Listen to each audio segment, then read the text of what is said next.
Les consommateurs du tabac sont parmi les personnes vulnérables exposées à contracter le coronavirus, étant donné qu'ils ont des problèmes respiratoires favorables à cette pandémie. C'est ce que révèle le docteur Kalimanzanzou en marge de la célébration le 31 mai dernier de la journée mondiale sans tabac.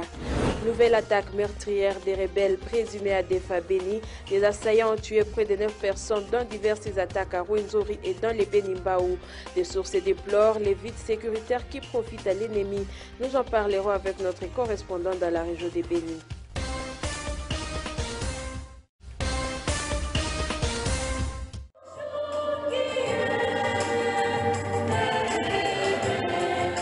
L'Église catholique a célébré la Pentecôte ce dimanche 31 mai. La Pentecôte rappelle les jours où Jésus-Christ a envoyé à ses apôtres l'Esprit Saint pour leur remplir de force de proclamer l'Évangile. Cette solennité arrive cette année 2020 dans un contexte où le monde fait face à la Covid-19. En diocèse de Butembo-Béni, l'ordinaire du lieu a dit une célébration eucharistique à la cathédrale Mater Ecclesiae de Butembo, messe retransmise aux chrétiens par la voix des ondes. Dans son sermon, Monseigneur Sikoulipaluku Melchisedek a appelé les fidèles à l'unité pour annoncer la bonne nouvelle. Dunia inatuonyesha utofauti. Les mondes nous montrent des différences ethniques, des différences des langues, des différences culturelles et des différences des sociétés. Lakini Roho Mtakatifu anatuwezesha. Mais l'Esprit Saint nous donne la force d'être au-dessus de toutes ces différences pour manifester notre unité.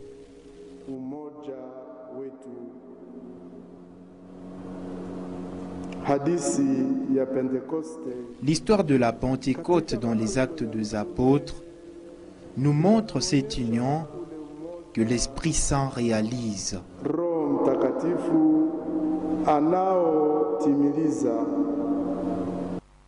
La solennité de Pentecôte met fin au temps pascal dans cette année liturgique ainsi a commencé les temps ordinaires.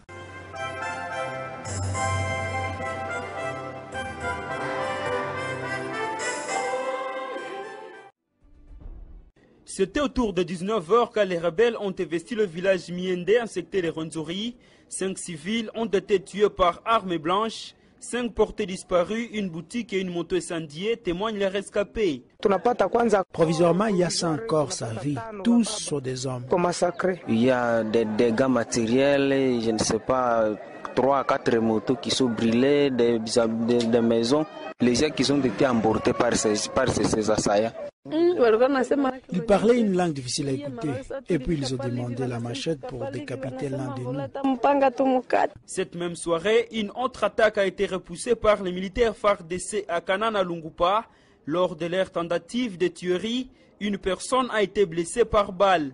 Le député Mouindo Magezi, élu du territoire de Béni, demande le renforcement des effectifs militaires dans plusieurs villages du secteur de Rwenzori où l'ennemi semble intensifier les attaques. À Boulongo, nous avons plus de 150 000 personnes venues de peu partout, à Lungupa, Loselose et ailleurs, mais il y a seulement 20 militaires. C'est ainsi que nous demandons aux autorités des FARDC d'ajouter les effectifs afin que la population soit sécurisée. À Eringeti, ce sont 4 personnes qui ont été tuées par le même mode opératoire. Toutes les victimes retrouvées sur le lieu des drames sont des hommes, renseignent nos sources. Ces attaques sont provisoirement attribuées aux ADF qui sont actifs dans la zone dans les exactions contre les civils. Pour rappel, il n'y a pas une semaine que ces présumés ADF ont tué une dizaine de civils à Loselos dans le secteur de Rwenzori et une quarantaine d'autres portés disparus. Pour l'instant, l'armée congolaise garde encore silence pour donner sa version des faits sur le renforcement de la protection des civils. Le maire de Béni est suspendu de ses fonctions par le gouverneur du Nord Kivu.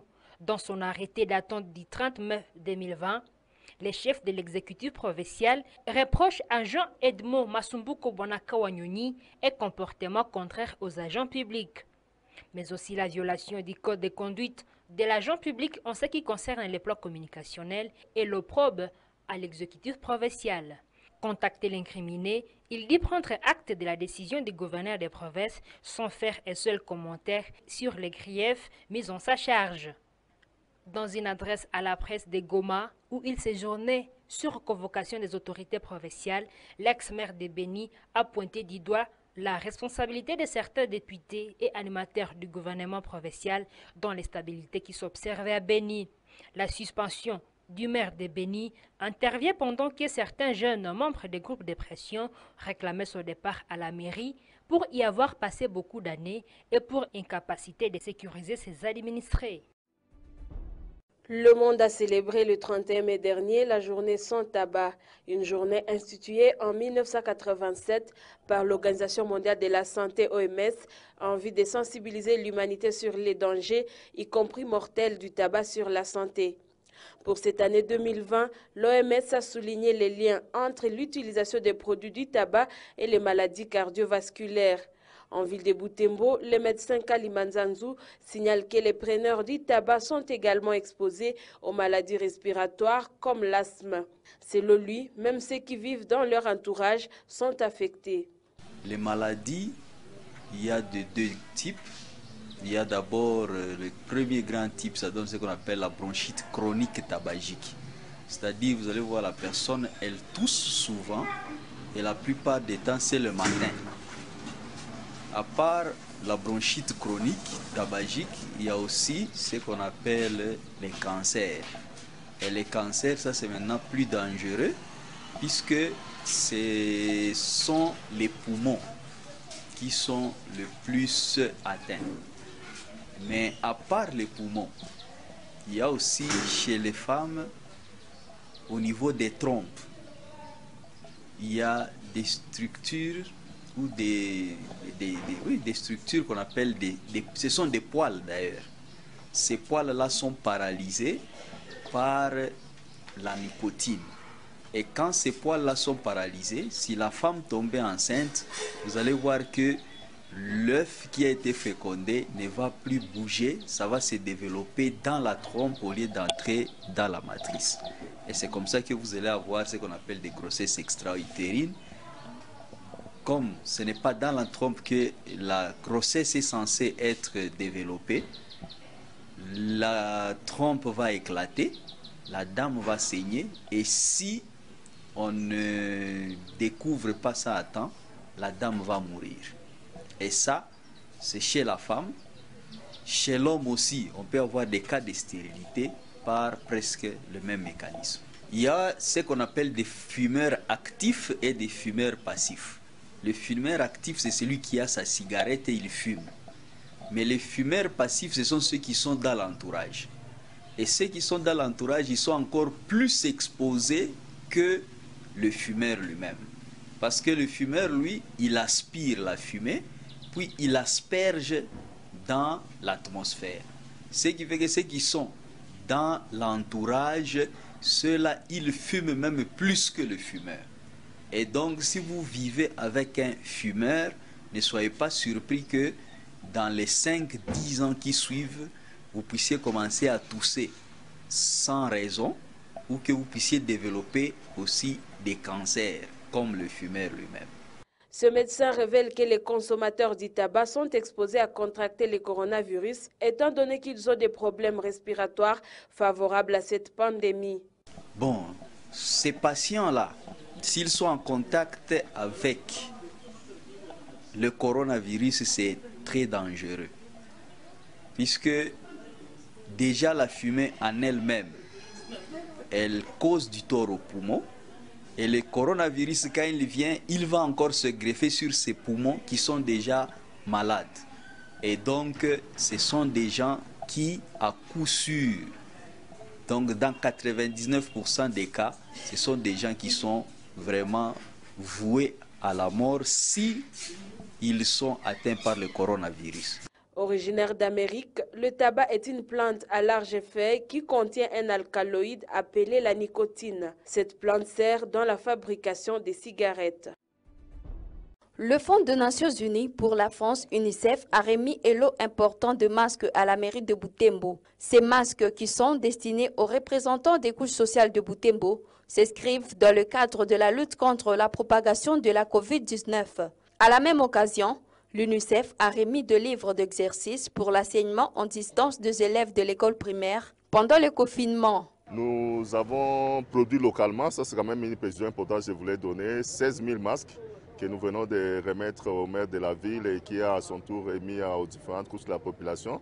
Nous avons aussi produit jusque-là 10 700 livrets d'exercices de l'école primaire, je voulais préciser, de première à 6e primaire. Et ces livrets sont encore partiels qu'on a donnés à l'éducation. Nous pensons que dans les prochains jours, nous allons produire d'autres livrets, mais aussi d'autres masques. Parce que les 16 000 masques qu'on a donnés, ça couvre 8 000 personnes. C'est ainsi que nous avons ciblé d'abord les catégories de la population qui sont plus en contact avec d'autres populations, notamment les motards, notamment les policiers routiers, mais aussi nous avons pensé à des prisons.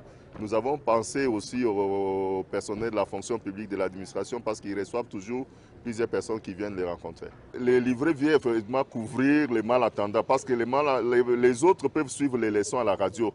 Mais les malentendants, je vous affirme, ceux qui sont là savent lire, savent aussi écrire. Donc ces livrets sont vraiment mieux adaptés à leur niveau. Le maire de Butembo, Sylvain Mpusa-Kanyamanda, qui remercie le donateur, lance un appel à ses administrés afin de se familiariser au port de masques. Nous disons encore une fois merci beaucoup aux partenaires qui ont songé à ça, mais qui n'a pas eu à se limiter seulement à nous qui sommes majeurs. Parce que cette pandémie a provoqué autant de mesures, des mesures barrières, a provoqué autant de mesures qui bloquent la liaison et la communication entre entités. Et c'est ce qui nous pousse aujourd'hui à songer, à travers notre partenaire qui a songé à l'encadrement de ces enfants. Comme vous savez, ils ont aussi appuyé les programmes d'enseignement à distance, mais il a songé à ceux-là, à nos familles, à nos enfants qui n'ont pas ces moyens technologiques pour se procurer de ces programmes en ligne ou à distance.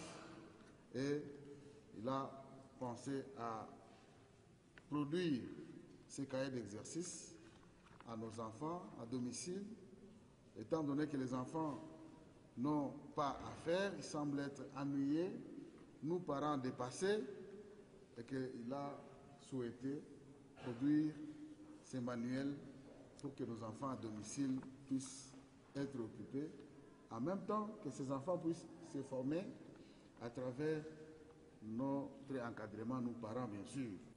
À ce qui est des ouvrages pour les écoliers, le responsable de la province éducationnelle, Ada Koudawa, directeur de l'EPST Nord Kivu, ne cache pas sa satisfaction et promet en faire un bon usage. J'ai saisi cette opportunité pour réexprimer ma profonde gratitude à l'égard de notre partenaire, l'UNICEF, et du ministère de l'EPST dans leur initiative de donner à tous les enfants congolais une éducation inclusive de qualité et sans discontinuité en ces temps difficiles de la pandémie Covid-19. J'ai dit, je vous remercie. Les masques distribués sont produits localement.